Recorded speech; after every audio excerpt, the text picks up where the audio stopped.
Hello and welcome to the MS for Mama podcast. I'm your host, Abbie Halberstadt, happy wife, mama to 10, Bible-believing Christian. And on today's podcast, I have a wonderful guest for you today who is going to be such a source of encouragement and wisdom. And I can't wait to introduce you to her. But before we get going, I want to highlight our podcast sponsor and one of my favorite ministries, Summit Ministries, which is a Christian apologetics camp for 2 weeks each summer. Kids, or young adults, I should say, ages 16 through 22 can come and receive an education that will help them create an unshakable faith that helps them to trust in that biblical foundation you've laid. And that's why I'm sending my teens, Simon and Ezra, back this year. They're going to Georgia this year, but you can also go to Colorado. You can sign up for that 2-week camp at summitministries.org/MAMA, mama. You can use the code MAMA, MAMA 2424 at summitministries.org/mama. And that code will get you $200 off. You can also apply for financial aid if you need it. All right, friends, we have a really fun treat today. My good friend Durenda is here, and she is going to talk to us about her new book, Raising Boys to Men. We're going to chat all things motherhood. Oh, I just saw a child go by behind me. That's okay. For those of you watching the video, that's real life right there. And if you're just listening, just know my children are scurrying around in the background behind us. Durenda, you understand all about that. Absolutely. Although you don't have too many scurriers left in the house. Can you tell us about yourself and your family? Yes. So I actually do have scurriers quite often because we have a lot of grandchildren and grown kids who live around us. So we're on acreage. So I had my 19-month-old and 1-month-old babies this morning, and I was watching for a couple hours. So yes, we do have scurriers at our house, just not quite as frequently as you do. But I'm married to Daryl, and we have been married for 34 years. We have 8 kids, 5 boys and 3 girls, ages 19 to almost 33. Amazing. And then we have our 11th grandbaby on the way. We don't know if that one's a boy or a girl, but out of all the rest of them, there have been 7 boys. So we're very boy heavy. And we've been homeschooling for 30 years, and I've written some books, have a podcast. And so that's pretty much kind of everything in a nutshell. Everything in a nutshell. I bet it's not everything, but it's not. The nutshell part of it. Yes. Yeah. That's awesome. I love that you are investing in the next generation. I think that is something that has been modeled for me by my own mom. And I'm just so grateful that she has shown me what it looks like to invest well in leaving a legacy for those coming after. And we call her Softa. What's your grandma name? Nana. Love it. So it's Nana. We call my mom Sometimes Softa. it's Nanny. Yeah. What's that? Sometimes it's Nana, it's Nanny. And then I have a 9-year-old. Our oldest grandson is 9 years old, and he's kind of cool now. So now he's shortened our names. So I'm Nans. Nice. That's cute. That's actually quite hip. Yeah. And he calls them Bops. So it's Bops and Nans. Pops and Nans. I love it. We just let them call us whatever they want to call us. Yeah. Well, we're going to get to talking about your book in just a little while, but you are just like my mom. I think you're younger than she is, but just like my mom, a pioneer in the homeschooling movement. And so I would love to hear kind of your history of what inspired you to do that, kind of why you chose something that was way more countercultural than it even is now. Yeah. So we had our first baby in 1991. And so that's, the decade that we started homeschooling. I actually decided that I wanted to homeschool my kids before I even had kids. And so this was back in the 80s. I met a homeschooling family, and I was just really so interested in what this was all about. And I loved the family. I loved the fruit that I saw in their family. And I also looked at my experience, which was mostly public school and not a bad experience. But there was something inside of me that wanted something different for my kids. And one of the biggest things was I didn't want to send them away. I just could not imagine putting my kid on a school bus and saying bye-bye for 8 hours a day, 5 days a week. So I happened to read a book called Better Late Than Early, written by Dr. Raymond and Dorothy Moore, who homeschooled in the 70s. So much of it resonated with my own heart towards these kids that I didn't even have yet. So I'd read this book before I had kids. Met my husband. When we decided to get married, he said, I'm fully on board with this. I feel like it was God's providence that his brother happened to have young children and they had decided to homeschool. So it wasn't a foreign idea to him. And when I gave him my reasons, he's like, I'm there with you. So that's what we decided to do. We really wanted to we wanted to spend that time with our kids. We wanted to disciple our kids. We knew that if we sent them away for too much time out of every week, that was not going to happen in a way that we felt was biblical, in terms of being with them kind of day in and day out for the most part and walking alongside of them like it talks about in Deuteronomy. And so that was really our heart in homeschooling our kids. And I took an approach to it where it was kind of like, it was like a marriage commitment to me. I was going to homeschool no matter what. So whatever happened, we were going to figure it out. Sure. You get married, you enter that covenant and you say, whatever happens, we're going to work hard to solve whatever problems we need to solve so we can keep doing this. And so I think it's important to go into it with that mindset, because it helps you find something that's sustainable sooner than later. Yeah. Because, if you're trying to meet all these expectations, and you, in your mind, you think you can quit anytime, it's a very different journey than if you're in it for the long haul. And we were in it for the long haul. I love that. So, and one thing I would add, as someone who was homeschooled myself, I'm 41 and I was homeschooled, and my mom was, on the forefront of fighting for the right to educate your own children. Wow. And have the freedom to do that. And we live in Texas, which is one of the freest homeschooling states in America, for which I'm really grateful. But one thing I love, because my mom also was dedicated to it and was dedicated to making it work. We didn't have much money. And so my mom, who had a degree, she had a master's degree actually in teaching, it made way more sense for her to go out and get a master's professor level salary, which still isn't great, right, compared to my dad, who didn't have a degree and was basically a derrick man on an oil field. But she was the teacher and she was the nurturer, and she was the one that my parents decided both together was going to be the best person to teach her children. And they had thought the same things that you did. That was the conviction they had, which is that they wanted to have that time.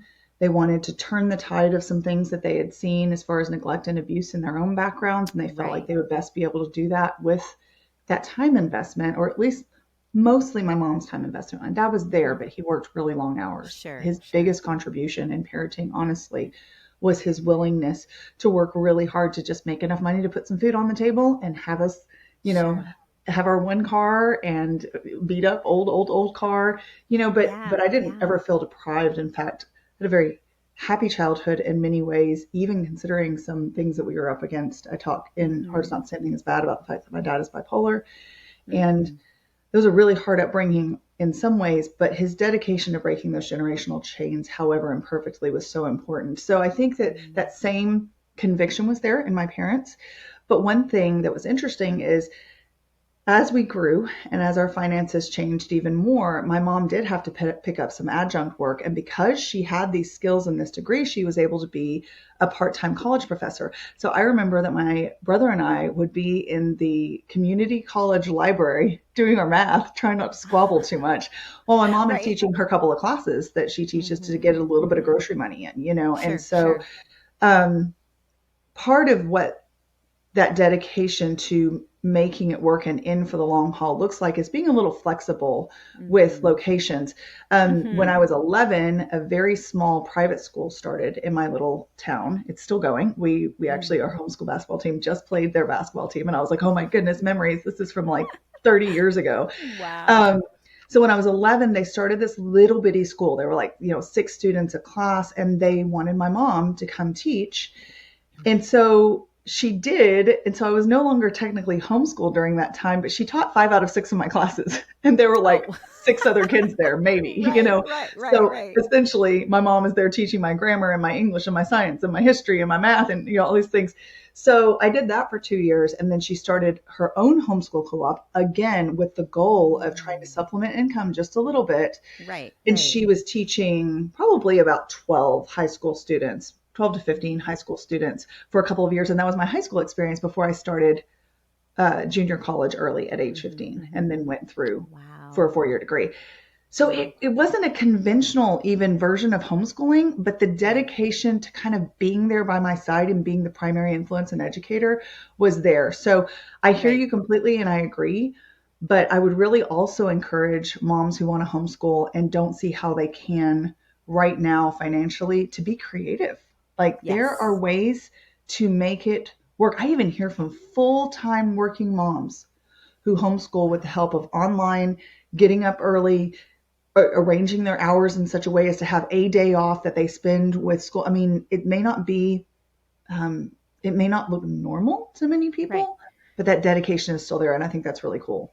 Yeah. And you know what? We have that freedom with homeschooling. Yeah. I think more and more parents are starting to understand that there's freedom in homeschooling and it can look so many different ways. And I think the primary and the most important thing is what you just said is that commitment to discipling your kids, being with them and just making it work. And Yeah. I think that speaks volumes to our kids too.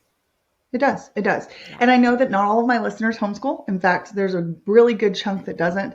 And I know that Dorinda and I are encouraging you in Deuteronomy 6:6-8 as well, that every Yes. opportunity you get to Yep. invest in your children and to be really mindful of what they're being taught, whatever their education is, and to be aware and to be involved and to be influence it for good and on your knees. And, it's just Right. it's such a process regardless of your choice. But yeah, I Hmm. really resonate Yeah. with your story.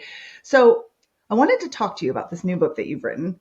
It's Okay. called Raising Boys to Men. I Yes. love the tagline, a simple, mercifully short book on raising and homeschooling boys. And one of the reasons, besides just you're being a delightful person, am I enjoying having conversations with you, that I wanted to talk about this book specifically is that every single week when I do What Do You Want to Know Wednesday, I get asked questions that this book addresses very Mm. specifically, more so than I do about raising girls. And I think Mm. because I'm being asked these questions by women, that does make sense. They might Sure. feel a little more equipped to deal with female hormones having gone through them themselves. Right. They Right. might feel a little bit more like they can relate to girly things if they themselves Yes. are a very feminine woman. I mean, we're Hmm. feminine, but you know what I mean? That their Right. bent is toward femininity or prettier things or more beautiful things, whatever. But then these boy creatures come along and they love them with every fiber of their beings. And they're like, I don't know what to do. They're loud and then energy never stops. And I know that I will have at least one or two people, if not more, who are like, my girl's the wild one. My boy will sit Right. and like write for Right. hours. Of course, Hmm. there are all types. Yes. However, there are um, there are characteristics which are consistent. Can Yes. you, one, tell us how many boys you have in your group of 8 kids, and then kind of tell me some things that you noticed really early that set them apart from raising girls? Okay, so we have 5 boys. And so the order was 2 girls and then 4 boys in a row. And when the fourth boy was born, the oldest boy was 5. So they were Okay. 4 boys, 5 and under, single births.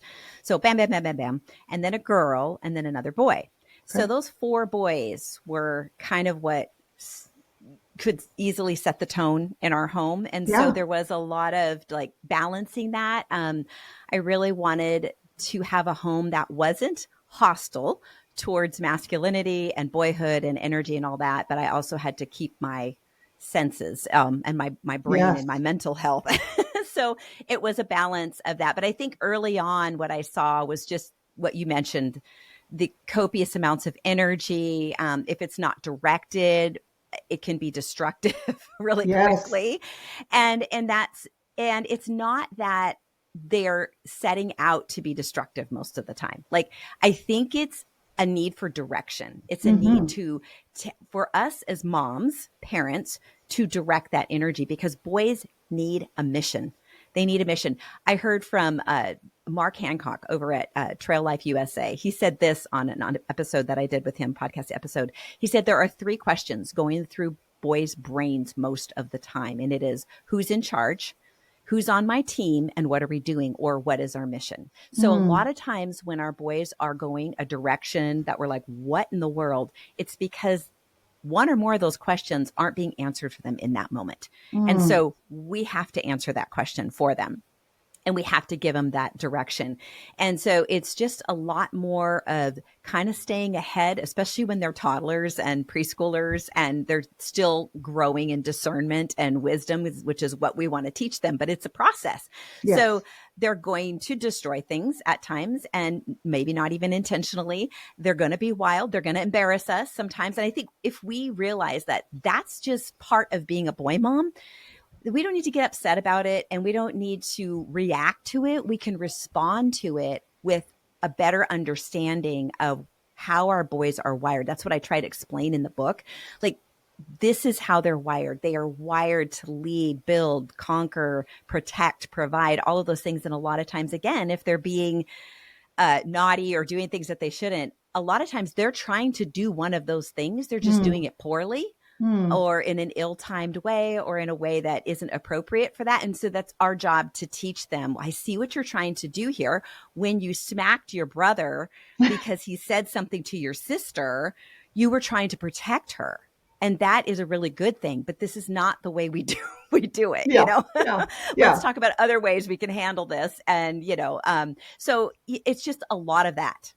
And if we can have that understanding and be equipped. And that's what I'm hoping to do through the book, is equip moms to understand their boys better so that they can respond to them in a way that actually encourages their masculinity. We can redirect and correct and discipline, because discipline is part of the picture. I never want people to think, oh, this is just about letting boys run wild. It's not. Although I think there's a time and a place to let them run wild, you know, outside. Yes. But because they do need some of that as well. But we don't want to keep a lid on them all the time. Yep. You know, we also want to respond to them in a way that says, hey, I appreciate and respect your masculinity or your tendency to want to do this, that, or the other thing. That's a really good thing. And so you're pointing that out to them, but you're saying this would be a better way to do that. Yes, so good. So those are just some of the things that I talk about in the book. So talk to me about timelines for this level of training. Okay. Often when I get questions like this, because I can so resonate with that group of your tiny boy gang that sets the tone for everything. I currently have 5 little boys, boom, boom, boom, boom, boom, but one of them is a set of twins. My youngest right now are 3-year-old twins. And then you've got 5, 7, and 9. And so it's just, they genuinely are the ones that can rule the roost without even trying to, because we're having to step over the sword fights, like jump over the swinging, wooden sword and pick up the mess. And that implies we're just doing stuff for them. We're teaching them and training them. But it can really escalate really quickly. And so people are like, okay, well, we have 7 boys and 3 girls. And our first 2 boys are the oldest. And they're thinking, okay, you must have figured this out, right? You've cracked the code and you've tamed them, and you must have, you don't have any chaos in your home. It's probably fine. It's either people assume there's 0 chaos in my home because I must know what I'm doing, or it's all chaos all the time. I'm like, somewhere in the middle is really the answer. But what I notice is they want a quick fix, and they want to say, okay, I tried that thing you talked about in your toddler chapter, and I tried to make it geared toward boys, and it's been 2 whole weeks and it's not working. Like, how would you characterize kind of the amount of perseverance and effort that goes into this process of training? Boys and girls, but we're talking about boys. Yeah. It's definitely a lot longer process than 2 weeks. I will say that for sure. But I think when they're really young, like, when I would say, even 1.5, 2, 3, I find myself, because I have those little guys around me pretty frequently still. And so that it's all still there, which I love. I'll give you an example. I was heading to the freezer the other day, and my 15-month-old grandson was following me. And sometimes they're whining. Sometimes, you don't know. It could be a variety of things, but there's this feeling that he needs something to do. You know, I just would get this gut feeling like, okay, he needs some direction. So I say, hey, come with me. Let's go to the freezer. And he's like, ooh, let's go. So we go, open the freezer. I hand him a pound of hamburger, and I carry a pound, and we carry together, and we go to the kitchen and we put it in the bowl, and I tell him how proud I am of him. So whatever you're doing, be looking around. How can I engage him? How can I include him in what I'm doing? And then, give him these accolades for being such a strong man, oh, mommy needed your help. Thank you so much. I couldn't have done this without you, kind of thing. And so it's just a lot of that really feeds into their desire to help, their desire to do things in a way, because as we're doing that, we're showing them this is what's actually helpful instead of them just trying to figure it out and then being destructive because they don't really have a clue, Yes. But it is, and it's good to have times where they can have the sword fights and the lid is off and we're letting them go. And of course there's a limit, like when they're starting to like knock stuff off the, the counters and things like that. Okay. That's where the limit is. So we're going to have to be setting those boundaries and making sure that they're staying within those boundaries. But a lot of times I would give my kids a time limit, the boys, a time limit. Often I just threw them outside. I'm like, that's outside play. I'll do that with my grandkids even, I'm just like, they automatically start wrestling in the middle of our afternoon coffee time that we have every day as a big extended family. And I'll just say, okay, where does that play? Where's that play appropriate? And they'll go outside. Yeah, outside. So I'll throw them outside. Or, we lived in a place when the kids were growing up where there was a lot of winter and sometimes you just can't throw them outside or whatever. You don't want to. I just set a timer. You guys got 20 minutes. Go for it. And let them do it. Okay, now it's time to pipe down. Now we're teaching them self-regulation. Yes. Okay, so when the timer goes off, and that also gives us a neutral party to sort of set the limit instead of us saying, it's time to stop. The timer goes off. The timer's telling them it's time to stop. Yeah. And so just things like that. And again, just engaging that desire of theirs to just always be on a mission and always be doing something. And I love that about boys, quite frankly. I think one of the things that's super fun about boys is that desire to have a mission, that desire to be productive is it makes it easier to teach them to be a producer instead of a consumer, which is something we really tried to teach our kids. Obviously, we're all going to consume at some point, but we encourage them to be producing more than they were consuming. Yeah. So even when they went outside to play, it was about, building, making stuff. And it wasn't necessarily that I told them they had to do that. It's just that was the tone in our home. Ooh, let's try this. Let's try that, and even when they were little, I would hand them hammer, nails, like real stuff instead of, I don't know, an iPad, or we didn't have an iPad when our older kids were younger, but you know what I mean? Just things that just entertained them. It was things they could produce with or model us producing, you get them the little sink, your little girls, you get them the little sink and the dishes and the food and the little grocery carts and things like that. They love to play that stuff. And then the boys love to do the building and whatever dad's doing, they want to model that usually. And so I think those are just some ways to direct that energy. Yeah. And what I hear you saying is a willingness to be inconvenienced.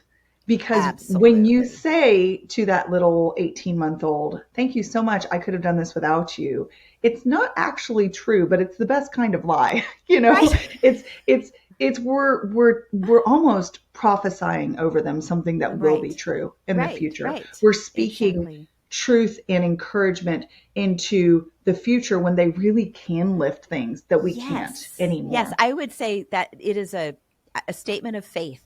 Yes, I believe that at some point I'm going to need them. And I have seen that happen as I've gotten older and the boys have gotten older and they've just stepped in on so many different things that my husband and I have needed or I've needed. And so it really is true. Yes. And I have seen that already with my teenage boys, that they can do things for me, whether it's lifting or I've got a driver. He's going to drop kids off at piano for me. Right. He's going to stop by the grocery store for me and do it with a happy heart. Like ask me, do you need anything on the way home? Right. And it starts, people go, oh my word, how'd you do that? And I have to think about it. I'm like, there's not any one thing, but it's exactly what you were saying. You start as you mean to go on. So when they're little, you're encouraging them. So my husband talked to me one time about this article that he read that basically if you tell someone you're so smart, you're so talented, you get a very different level of effort the next time they try something than if you tell them you really tried hard and I'm proud of your diligence. Like that there's a difference simply in praising someone for their inherent characteristics that they can't do much about, Right. and their ability to, like you say, be a producer, to contribute something to the process. So even if it's not true in that exact moment that you need that 18-month-old's help, the fact of the matter is you are prophesying some good into their future, and you're giving them an opportunity to practice, and you're going to have to be willing to let them help even when you don't need it, in hopes of the day that they will cheerfully do so when you do. Yeah. And this isn't about raising little servants that are going to serve No, us. I just feel like there's a mom out there who's probably thinking that. And that's not the purpose. no. What we want to do is instill in our kids a sense of value in serving others, which is Yes. very biblical.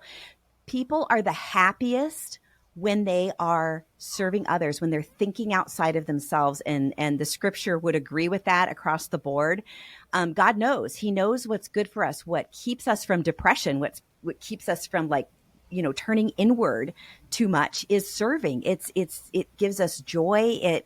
It does so much for just our spirit and our attitudes and our health even. Amen. And so when we're teaching our boys to do these things, the other thing I want to point out is you're instilling confidence in that kid. So that child looks at the situation as though he brings something of value to it. Right.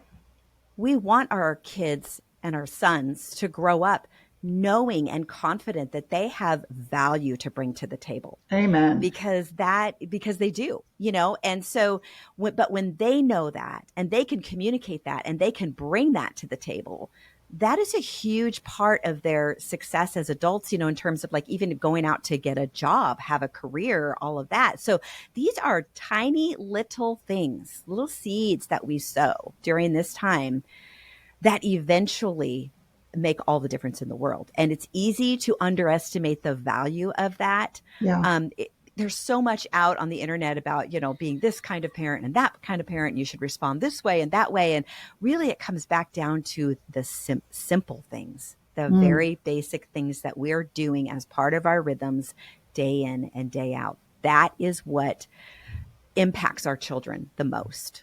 I 100% agree. So I've heard you talk about fostering masculinity, and I think that that's something that it might not give our audiences too much pause, but it is certainly something that would rile up a pretty big mob in the secular world. And so, and there's this talk about toxic masculinity, and I've had some conversations with people by what they mean by that, because, it's important to define our terms. What do you mean by toxic? What do you mean by masculinity? Right. What do you mean by combining those words?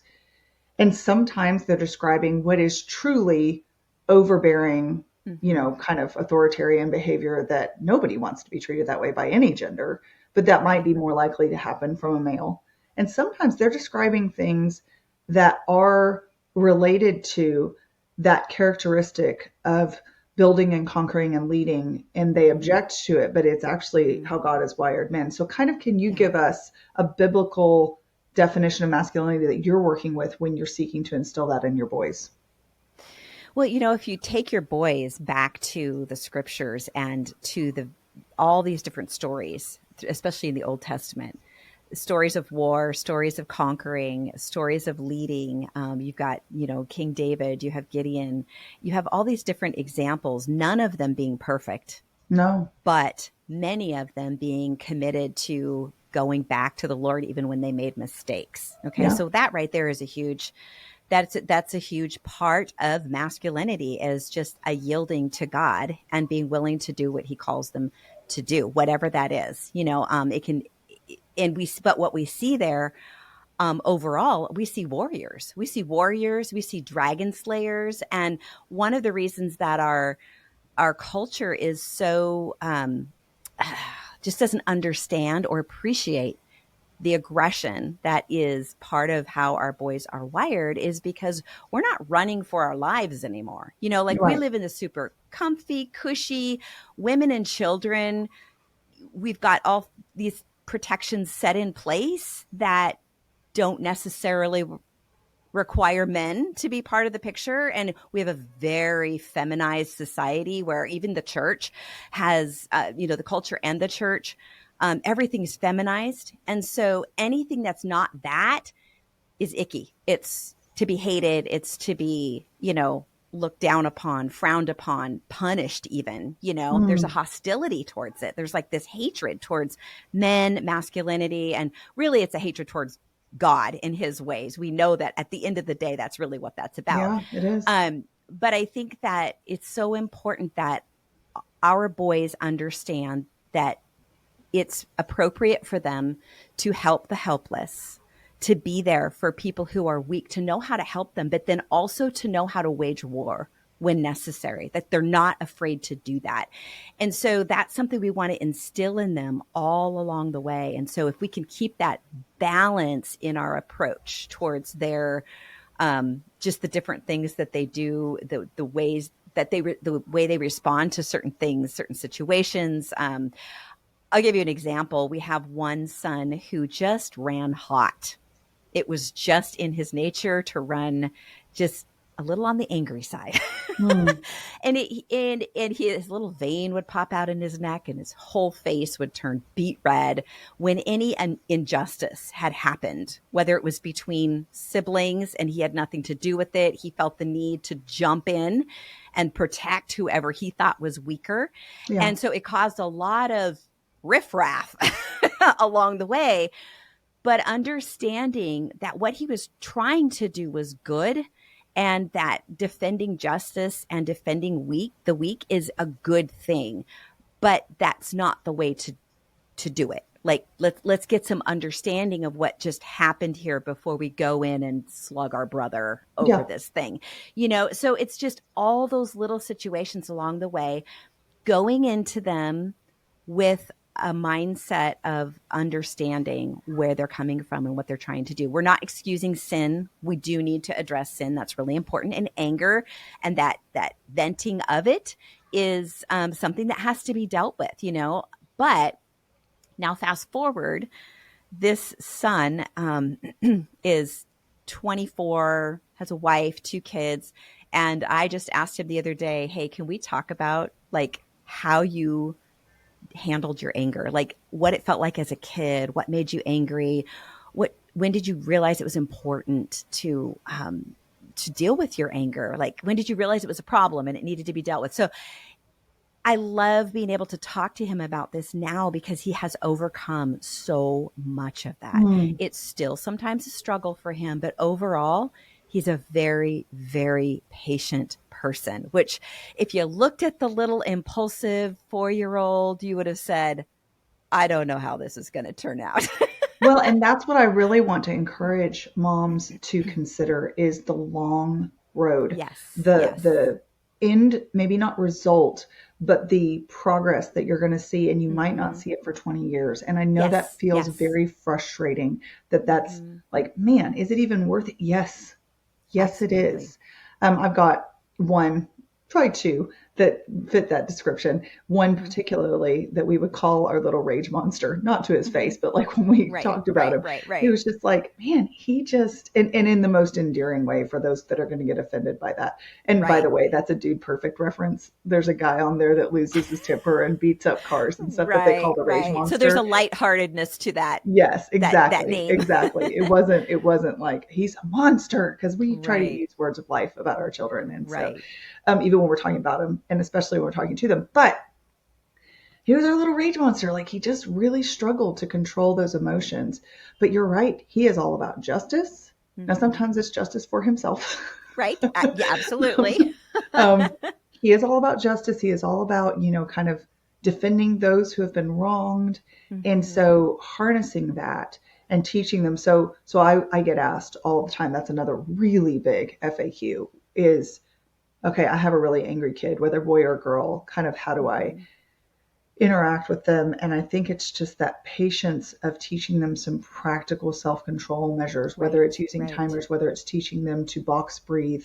If you don't know what that is, you can look it up. Not you specifically, you can too, but I'm not going to describe box breathing right this second, but you can look that up. That's an actual technique that helps you to calm your regulatory system. Like just get everything back in order physically so that your brain can calm down and your emotions can cool down. Teaching him what we call bullet prayers. Jesus, help me to be calm. Even just Jesus, help. Lord, Right. I need to not be angry. If you do anything complicated, you're going to lose the thread, right? Yeah, absolutely. And so I wanted to talk to you about that because something I've seen you post about on social media several times, and there's a chapter on it in your book, and it talks about using few words when it comes to boys. And Yes. I think this might be a soapbox of yours. Can you talk about this a little bit? Yes, absolutely. Now, do you want me to preface this with the story from the Yes, book? go for it. Okay. So for the four boys that I mentioned before, they were all teenagers at the same time. And I would give them directives or be talking to them. And I just felt like they were not hearing me, like 90% of the time. I wasn't getting a response. They weren't doing what I told them to do.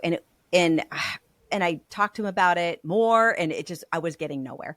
So my husband and I went out on a date, and I unloaded on him. I told him everything that was going on. He just listened. He was so patient and didn't say anything. And then we got in the car and we were pulling out of the parking lot, and he said to me, I need to tell you something, but I don't want to hurt your feelings. And I said, just tell me. I need to hear it, kind of like that hard isn't the same thing as bad, right? Yep. And he said, you use too many words. The boys don't respect you when you talk so much. Ooh. And I just was like, oh, bang, I knew this. How did I forget it? I knew this about guys. When did I forget this?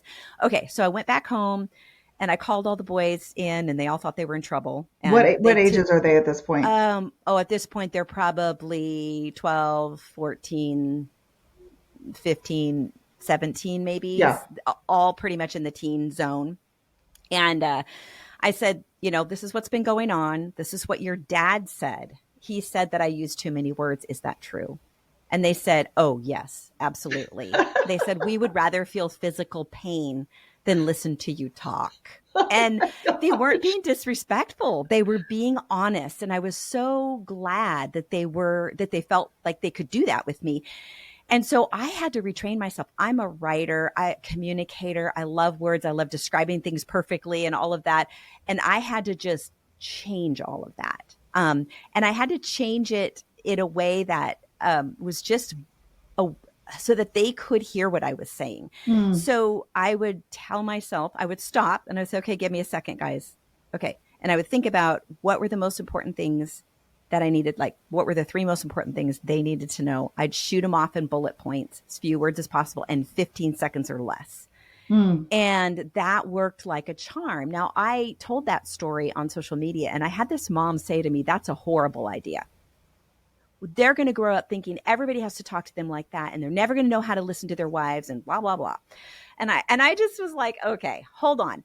Here's the deal. Look at the context of the story. These are teen boys who are in the middle of massive hormone changes. And this is something every mom needs to know. As that boy is getting into the teen years, 12, 13 in there, those hormones are going berserk. Now, we all know what it feels like to be bad PMS or perimenopause or whatever. Okay, they have the same thing. They get the brain fog and all of that. And so we need to be ready to be gracious. We still hold their feet to the fire in terms of their responsibilities, but there's more grace for them. And so at this point in the game, they cannot handle too many words. They really will not hear me. And so we did that for a while. And of course, they grow, they develop, they become men. And 3 of those guys are married to women who love to talk. And they are totally fine with it. Yeah. So that's not you're taking a situation and a season really and saying, I understand what's happening in this season for you. And I want to work with you. Like I'm on your team. And so we're going to get through this together. You can even, I would suggest talking about it. Like you have a lot of hormones raging through your body right now. And there's going to be some things that go on that you're not going to understand. Foggy brain, forget things, and especially oldest children, really responsible children, can get, boys specifically, can get real hard on themselves because they're like, I could do this last year. Why can't I remember to do this now? What's wrong with me? There's nothing wrong with you. So that's our part. Let them go through that with their dignity intact. So the using few words really helped a lot. And it is appropriate at other ages as well. But I found especially in the teen years, it was really, really important. And it can be super helpful with our husbands as well. Can I just say that? 100%, because we cannot simply say in any scenario, in any gender consideration, women or men, boys or girls, that we have to require other people to communicate only a certain way or communicate only like there's got to be give and take constantly. Absolutely. I love that you said we need to help them get through this with their dignity intact. We are their moms. We are for them. We are advocating for their good. Yes. And so to insist on doing it, quote, our way, when, as you say, we want to be treated with grace and dignity and respect when we're struggling, and to ignore kind of the broader picture that's going on is kind of tone deaf. But then, of course, we have been instilling in them servant-heartedness so that hopefully the goal would be once they exit that brain fog, that frustrating hormonal situation, we are also saying you need to have grace for someone else's personality and the way they express themselves. It can't all be tailored to you. Yes. I heard you loud and clear. I did what you asked me to do so that we could get through that season. But now you're going to have to mature some more and do the same for others as you wanted done for you. You know, it's the golden rule. Exactly. I love what you said about the way we're treating our sons, because this is so important to understand. We are teaching our boys how to allow women to treat them. So if we are disrespectful towards them and snarky, they will think that it's okay to marry a woman like that, who would do that to them. Even though they didn't like it growing up, they could end up being attracted to it because it's familiar to them. So we need to be super careful. We talk a lot about girls learning how to be treated by men, right? Yes, we do. You know, but do we ever talk about it the other way around?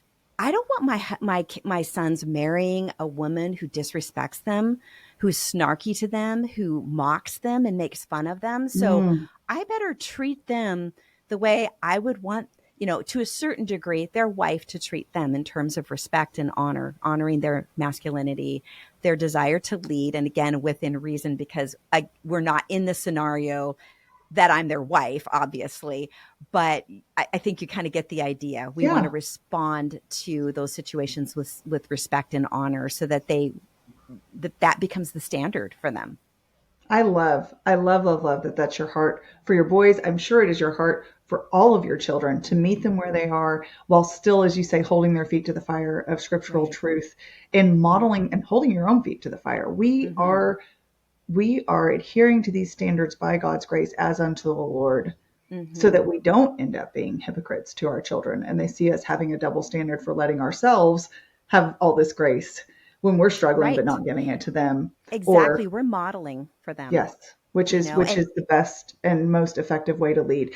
If you are looking for a way to forge a path forward in raising boys that will be confident in their identity that God gave them from birth, that will, Lord willing, desire to follow his ways, I think this is going to be such an incredible resource for you. Raising Boys to Men by Durenda Wilson. Durenda, thank you so much for being here. If you had one more piece of advice for moms, boys, girls, whatever gender they have, could you just leave that with us today? Well, I think what we've kind of said throughout the whole episode is the work is worth it. It's hard. It's hard, but it is so good. So your kids are going to spend most of their lives as adults. Yep. So what you're instilling, the seeds you're sowing and watering and fertilizing and trying to nurture are going to affect their adulthood and in so many different ways. But it's really comes back to the simplicity of God's word. It comes back to the simplicity of walking in obedience to the Lord as you're raising your kids, no matter what anybody else is saying, and knowing that you're going to have to persevere in order to really do this well. We have to have a resilience, and we have to be willing to just keep doing the hard thing. And I think that would be my encouragement to you. It is worth it. It is so worth it. So I just want to encourage you in that. And it's so wonderful to see someone who has gone before us, who's seeing the fruit, who can speak with such confidence to that. as she is taking care of her 11 grandchildren given to her by her wonderful kids, and not perfect, but worth it. I love that encouragement. Durenda, where do we find you? Where are you offering your encouragement elsewhere? How can we buy your books? Tell us all about it.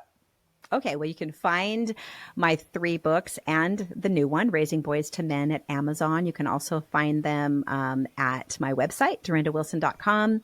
I'm not sure when this is airing, but we have some incentives along the way for ordering.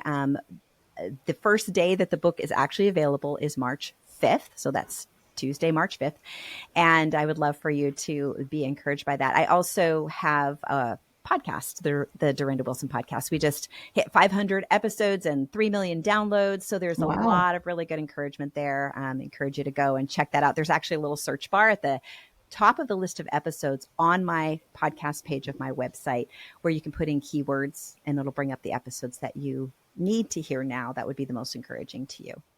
I love that. Well, this is going to air, I think, the day after your book first comes out. All right. So then I can tell you about the incentive. So yeah, go for it. March 5th and March 6th, I'll send Abbie the link so she can put it in the show notes. But basically, if you purchase the book, you can go to this link, enter the order number or receipt number, and you'll receive free access to the Unhurried Homeschooler audiobook. So the Unhurried Homeschooler is a simple, mercifully short book on homeschooling. So be sure to take advantage of that if you can. I love that so much. Durenda, thank you so much for being here today. Thank you for sharing your wisdom with all moms, young or older or in between. And I really appreciate your time. Thank you. It was a delight to be here. If you enjoy the MS for Mama podcast, I would be so honored if you would subscribe and follow along, maybe share with friends or even leave a review. And if you want more content on motherhood and biblical responses to cultural issues, be sure to follow along on Instagram at m.is.for.mama.